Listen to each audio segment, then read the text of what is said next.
Assalamualaikum warahmatullahi wabarakatuh. Welcome back to my YouTube channel Melinda Ho. Nah, di kesempatan kali ini aku mau sharing lagi seperti biasa, yaitu pastikan 4 hal ini sudah kalian jawab matang-matang sebelum kalian jualan kosmetik.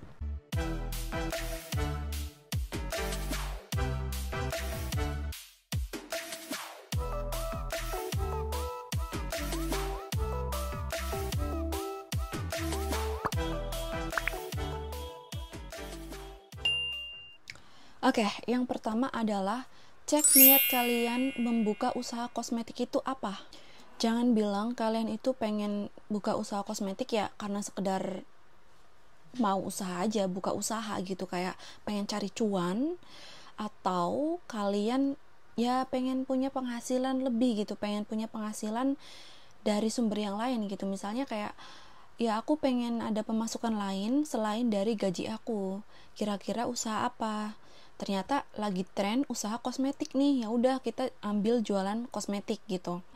Atau jangan-jangan kalian tuh buka usaha kosmetik tuh hanya sekedar mencari cuan. Kalau kayak gitu, berarti selain bisnis kosmetik juga bisa dong, asalkan menghasilkan uang. Misalnya kayak berjualan makanan atau jualan baju gitu kan. Yang penting sama-sama mencari cuan.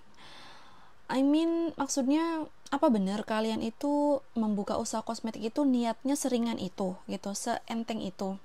Maksudku, ada nggak sih dibalik niat kalian untuk membuka jualan kosmetik ini niat yang lebih emosional? Contoh di kasus aku sendiri, aku itu sudah suka sama kosmetik itu sejak kecil, katanya sejak umur 6 tahun lah gitu kan. Aku sering mainin bedak, terus lipstiknya dari ibu aku gitu kan, dipakai-pakein gitu. Dan ketika aku SMP itu mungkin tahun 2010 ya, tahun 2010 sampai tahun 2012 kali ya.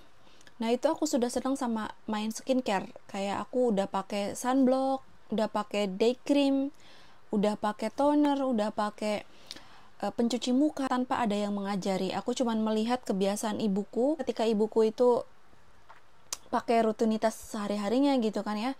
Padahal di zaman 2010 itu belum terlalu booming ya, sosial media, YouTube, terus TikTok apalagi nggak se-booming hari ini ya, sosmed yang kita udah bisa banget mengakses YouTube beauty influencer dan lainnya. Tapi aku sudah senang banget sama skincare gitu, sudah ngerti basic skincare itu seperti apa.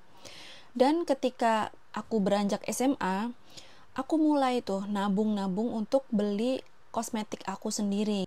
Karena aku terbiasa untuk mandiri ya didikannya, jadi aku nggak bisa sekaligus beli produk itu dalam satu waktu. Jadi aku harus nabung dulu ya, dikumpulin duitnya seminggu kalau udah kumpul baru aku belikan ke bedak gitu kan, ke lipstick gitu, karena emang itu kesukaan aku. Di kampung aku itu ada toko kosmetik yang lumayan lengkap. Di sana ketika aku beli si produk kosmetik itu, aku tuh lama banget hangoutnya, lama banget lihat-liatnya. Kayak aku tuh seneng, mata aku tuh seneng dimanjain ketika aku melihat berbagai macam bedak, berbagai macam warna lipstick. Aku tuh suka banget gitu kan, sesuka itu sampai aku berlama-lama ada di toko kosmetik itu. Padahal beli produknya mah cuma satu gitu kan, beli produk cuma satu tapi milih-milihnya lama, terus ngeliat-ngeliatnya juga lama banget. Mulai sejak SMA, aku itu udah punya niat suatu hari nanti aku harus buka toko kosmetik. Dan setelah berjalan waktu, akhirnya alhamdulillah kecapai juga gitu. Jadi memang niat aku untuk buka usaha kosmetik ini, toko kosmetik ini sudah dimulai dari bertahun-tahun yang lalu. Bukan hal yang mendadak, bukan hal karena tren atau karena pengen cari cuan aja, tapi di dalamnya itu ada passion aku ya. Jadi aku ngerasa ini passion aku harus terjun ke usaha ini supaya aku nggak ngerasa bosan menjalani bidang tersebut gitu. Nah, yang aku maksud itu poinnya. Maksud aku tuh jangan sampai kalian buka usaha kosmetik itu hanya sekedar mencari cuan, pengen buka usaha, pengen ada penghasilan lain selain dari gaji kalian di kantor misalnya, atau hanya sekedar mengikuti tren gitu.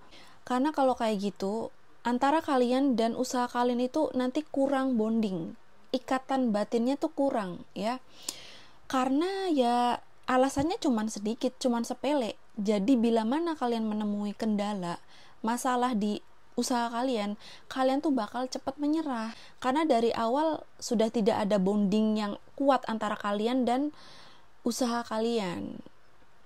Ya gimana mau dipertahanin ya kalau misalnya niatnya cuman seenteng itu, seringan itu. Jadi pastikan kalian itu buka usaha kosmetik harus ada nilai atau value yang mendalam, ketertarikan antara kalian dan usaha kalian gitu.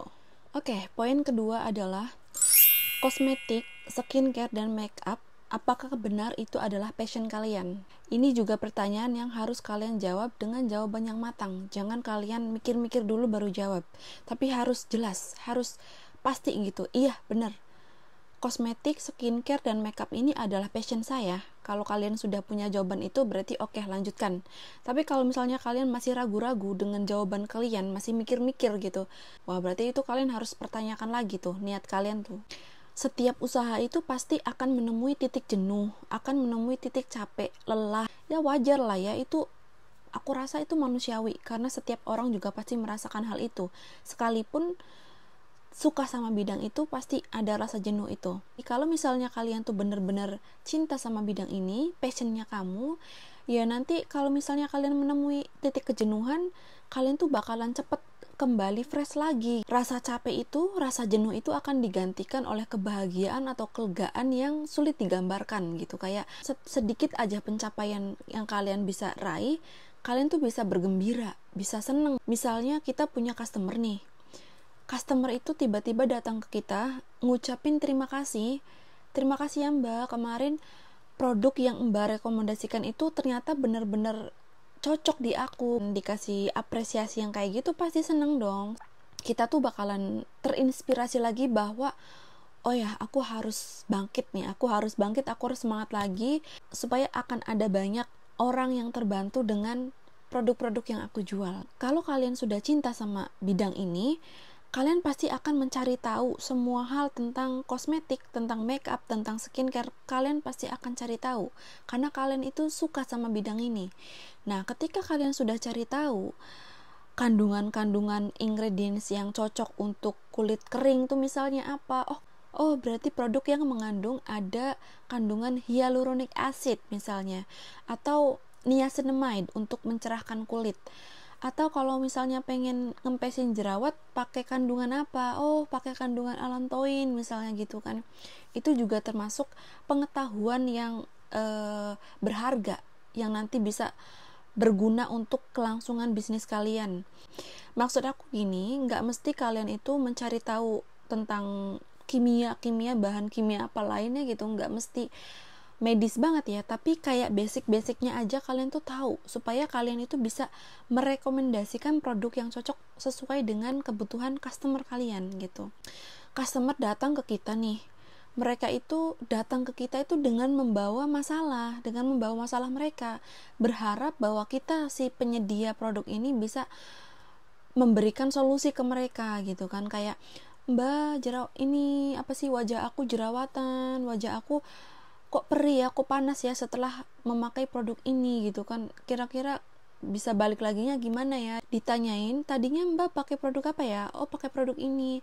Terus kalian lihat ciri-cirinya kayak gimana? Ini kayaknya skin barrier-nya Mbak itu rusak gitu kan. Kalau misalnya kayak gitu, saya rekomendasikan produk ini Mbak, ini bagus untuk mengembalikan skin barrier. Nah, kalau misalnya si customer itu cocok ternyata sama rekomendasi produk kita, mereka itu bakal datang lagi ke kita gitu. Poin ketiga ini adalah jangan marah jika konsep bisnis kalian ditiru sama orang lain. Tapi kalian harus ingat, di dunia ini tidak ada yang bisa meniru kamu. Tidak ada yang bisa meniru pribadimu, ide-idemu, kelebihanmu. Tidak ada orang di dunia ini yang persis sama dengan kamu. Dengan aku misalnya, Melinda. Di dunia ini cuma ada satu Melinda. Gak ada Melinda yang lain atau gak ada orang yang persis sama dengan aku. Inilah kenapa kalian itu penting banget menjawab pertanyaan 1 dan pertanyaan 2 tadi. Karena ketika kalian sudah menjawab pertanyaan itu dua pertanyaan tadi dengan matang, itu akan menjadikan keunikan sendiri. Itulah hal yang menjadikan kamu unik gitu. Karena sekali lagi, sebagai owner dari sebuah bisnis, kalian harus punya trademark sendiri, ciri khas sendiri. Dan aku yakin banget ketika kalian sudah dipercaya oleh customer kalian, kalian mau jual barang apapun juga akan laku. Maka dari itu, di sini yang terpenting adalah kepercayaan. Bagaimana kita merebut kepercayaan customer itu dengan membekali diri kita dengan kepantasan-kepantasan gitu. Dengan memupuk diri kita dengan berbagai pengetahuan, membangun personal branding, itu sangat penting banget. Jadi rasanya akan berbeda ketika seorang owner kosmetik yang mengerti tentang kosmetik, yang mengerti tentang make up, yang mengerti tentang skincare, dengan owner toko kosmetik yang tidak mengerti tentang bidang itu.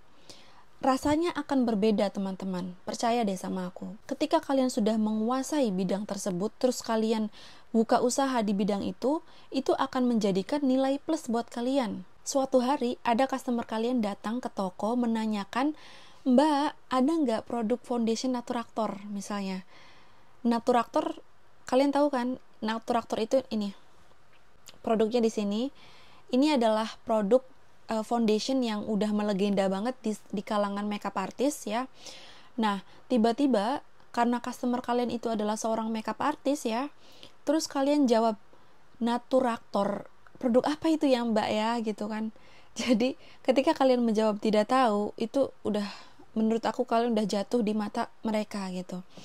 Karena nanti ya, namanya customer, mereka itu akan ngomong-ngomong dengan temennya yang lain kalau itu toko itu apa sih gitu kan, ditanyain produk ini nggak tahu, ditanyain produk itu nggak tahu, sebenarnya mereka jual apa gitu. Itu kan jadi kayak merugikan juga buat kalian. Oke, kesimpulannya adalah jangan sampai kalian menjual barang yang tidak kalian ketahui, produk yang tidak kalian kuasai ya. Gimana customer kalian mau percaya sama kalian, sama produk yang kalian jual, sementara kalian sendiri tidak mengenal produk itu gitu ya.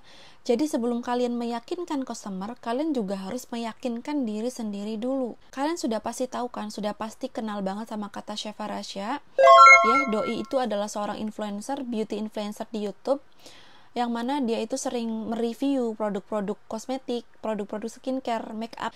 Dia juga sering membagikan tutorial-tutorial make up gitu kan di channel YouTube-nya. Suatu ketika Doi ini membuka brand kosmetiknya sendiri, Mother of Pearl Mop ya. Ketika orang ini yang sudah cinta banget sama bidang make up, sudah menguasai banget tentang kosmetik, tentang make up, tentang skincare, ketika dia membuat produknya itu disukai banget sama customer yang membeli si produk Mother of Pearl ini.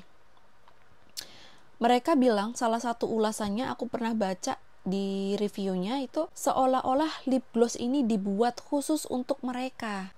Apa yang pembeli mau dari sebuah lip gloss itu kayak bersinar lah, mengkilap lah, tahan lama lah, nggak bikin lengket lah, itu semuanya ada di produknya Katasha. Jadi mereka itu bener-bener salut dan bener-bener suka sama si lip gloss itu. Kayaknya si produk ini tuh dibuat untuk mereka, khusus untuk mereka gitu, tepat sasaran.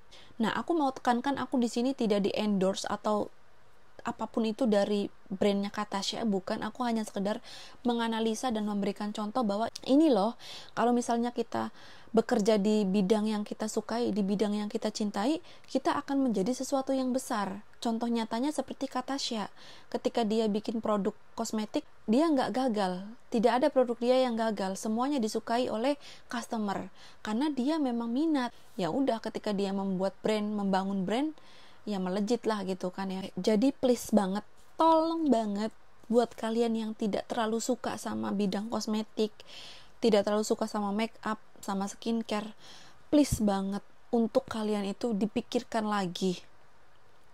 Apakah bijak kalian itu membuka usaha tapi kalian tidak suka sama bidang itu? Suatu hal yang dipaksakan itu selalu berakhir dengan tidak baik ya. Jadi pastikan kalian itu, kalau misalnya kalian sudah cinta, sudah passion di bidang ini, oke, lanjutkan ya. Lanjutkan, itu adalah memang jalannya kamu. Mungkin itu aja saran dari aku dan sharingnya.